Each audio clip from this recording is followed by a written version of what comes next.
Aloha, this is the 9.6 Don from Torq. It's their Torq TEC, their Torq Epoxy Composite Construction.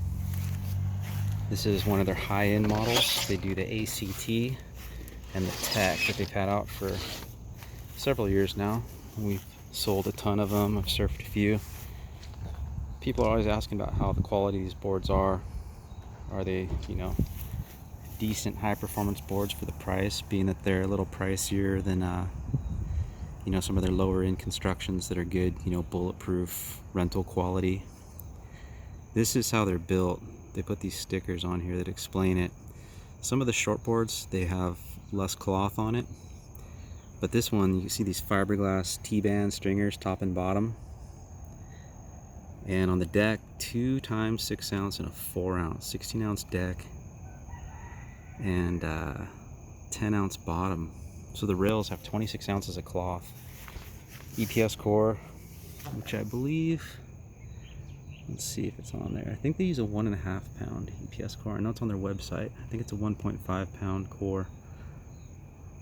But yeah, these boards are really cool. I've rode a bunch of them. We sold a bunch of them. People really like them.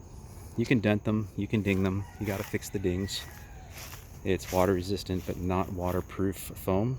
It's not like the Thunderbolts or other boards like Marco or something like that. If you ding them, you got to fix them. And if they're in the sun a lot, they'll yellow just like any epoxy or poly board.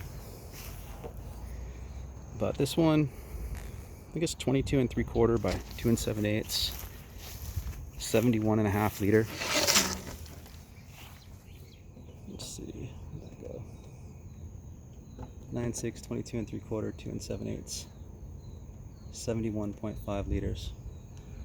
These are authentic Futures boxes. I don't know if you can see in there with the lighting. If you can, it is made by Futures and a Futures center fin box too.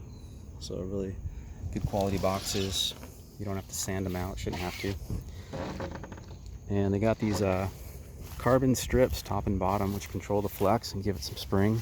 Plus those fiberglass T-band stringers top and bottom too. So it's definitely gonna kick. This is a pretty big board overall. It's not super corky. I think most people around 200 to 250, like that kind of size range, is going to be best suited for this type of board as a performance board, especially someone who's a little bit taller. If you're short, like under 5'10", really don't need this. Maybe the 9.0. But the Dons, they do in 3 styles. They do a Don, they do the Don HP, which is a little bit more gunny version, a little bit more rocker, a little bit pulled nose, and the Don XL, which is really thick. It adds so much more volume. But the rails on here are pretty nice. They're not super full. They're kind of like a medium rail.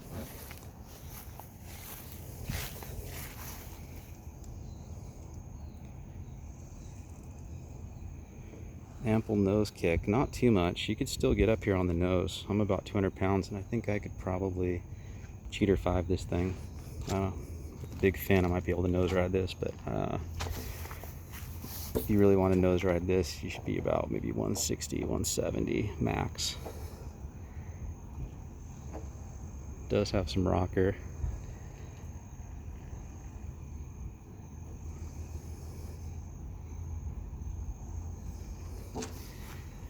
But it does have enough surface area, so it'll hold you up. Yeah, these guys are like $600, and they do some resin tints too. Some of the resin tints go up about $100 or more.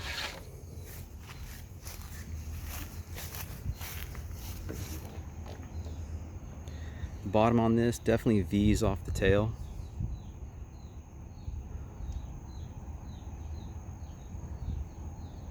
Double, single to a double.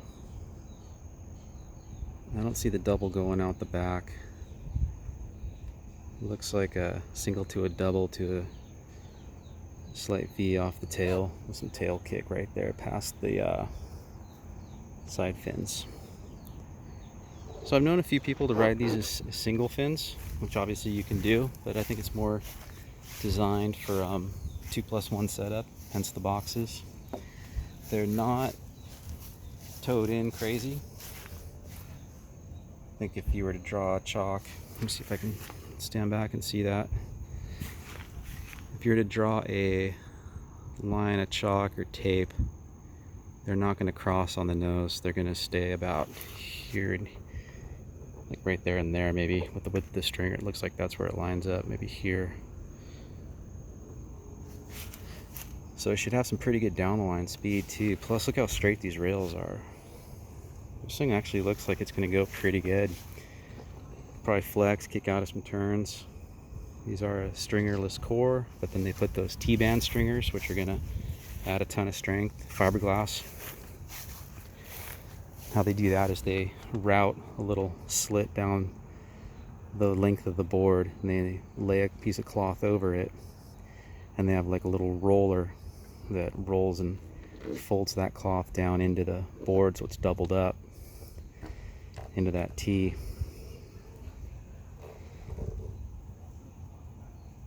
Yeah, pretty psyched on these boards. Torq's come a long way. They have a lot of really cool shapes, and the more you see them in the water surfing, and if you get on some, if you want something that's built really strong and, you know, half the price of something that you'd pay one of your local shapers for, or maybe 2/3 the price, they're pretty sick. But yeah, this is the 9.6 Torq. They also come in 9 foot, and they do the HP and the XL for different dims. But check out their website. Their website's probably the best website of all surfboard manufacturers. It's really easy, really thorough. They got a ton of products, and it's really easy to find stuff. I'm going to put the link for this particular board in the description below, and a link to our stock list of all our stores on Kauai, so you can see what we have in stock at any given time.